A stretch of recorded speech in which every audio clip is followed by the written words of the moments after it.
మార్చిలోనే మూర్ఛపోయేలా ఎండలు ఠారెత్తిస్తున్నాయి. భానుడు భగభగా మండిపోతున్నాడు. తెలుగు రాష్ట్రాల్లో ఉష్ణోగ్రతలు ఉష్ణగండంలా ఉడికిపోతున్నాయి. సెగలు కక్కుతున్న సూర్యుడి ప్రతాపానికి జనం అల్లాడిపోతున్నారు. ఇక నేటి నుంచి 42 డిగ్రీలకు పైబడి ఉష్ణోగ్రతలు నమోదవుతాయని వాతావరణ శాఖ హెచ్చరికలు జారీ చేసింది. దీంతో ఇప్పుడే ఎండలు ఇలా ఉంటే రాబోయే రోజుల్లో ఇంకెలా ఉంటుందోనని బెంబేలెత్తిపోతున్నారు. తెలుగు రాష్ట్రాల్లో అనూహ్యంగా ఉష్ణోగ్రతలు పెరిగాయి. సాధారణం కంటే 4 డిగ్రీల అధిక ఉష్ణోగ్రతలు నమోదవుతున్నాయి. నేటి నుంచి 42 డిగ్రీలకు పైబడి ఉష్ణోగ్రతలు నమోదవుతాయని వాతావరణ శాఖ అధికారులు హెచ్చరిస్తున్నారు. అలానే వచ్చే వారం రోజులు మరింతగా ఉష్ణోగ్రతలు పెరగనున్నాయి.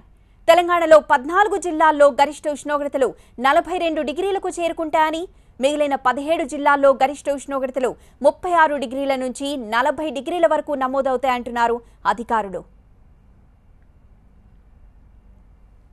తెలుగు రాష్ట్రాలు నిప్పుల కొలిమిలా మారాయి. ఎప్పుడో మేలో ఉండాల్సిన ఎండలు మార్చిలోనే ఠారెత్తిస్తున్నాయి. మండిపోతున్న ఎండలతో జనం రోడ్డుపైకి రావాలంటేనే భయపడిపోతున్నారు.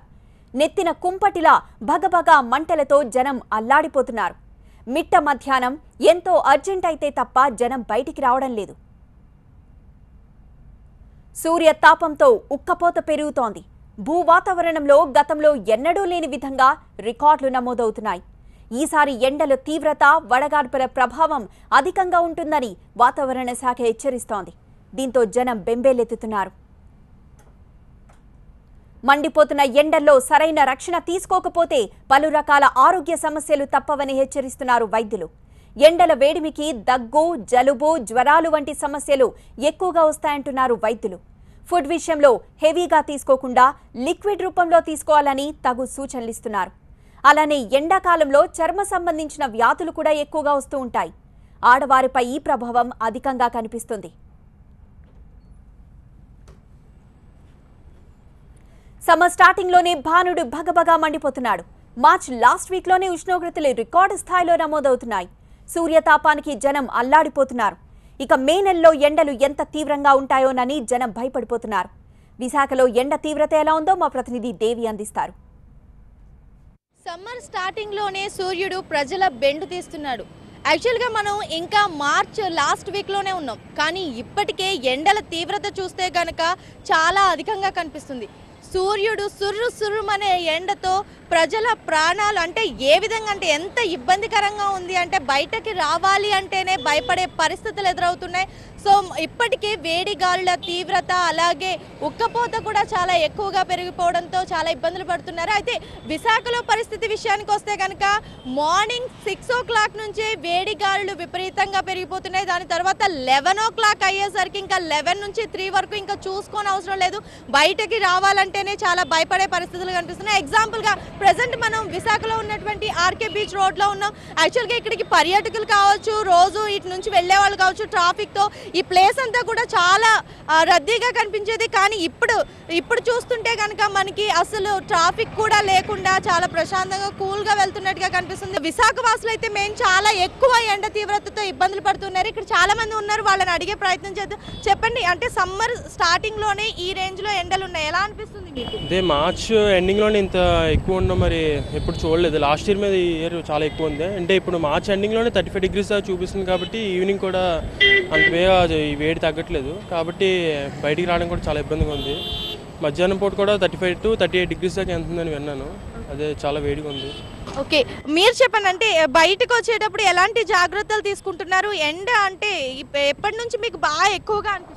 మార్నింగ్ 9:30 నుంచే 28 ఉందండి ప్రెజెంట్. ఇప్పటి వరకు కూడా 28 అబోవ్ ఉంది ప్రెజెంట్ అయితే. ఈవినింగ్ సమయంలో అయితే ఇంకా 1 o'clock నుంచి అయితే ఇంకా బేవసంగా ఉంది. మ్యాక్సిమం 36 వరకు వచ్చింది నిన్నైతే. ఈరోజు ఇంకా ఎక్కువగా ఉండొచ్చు అని అనుకుంటున్నాను. సో ఎండలు ఇంత ఎక్కువగా పెరిగిపోవడానికి రీజన్ ఏమై ఉండొచ్చు అనుకుంటున్నారు? వాతావరణంలో మార్పులు బాగా ఎక్కువగా ఉన్నాయి. దాంతో సడన్గా అకాల వర్షాలు పడటం, మళ్ళీ సడన్గా దానికి తోడు ఇక్కడ చెట్లు కూడా ఏమీ పెద్దగా డెవలప్మెంట్ లేదు.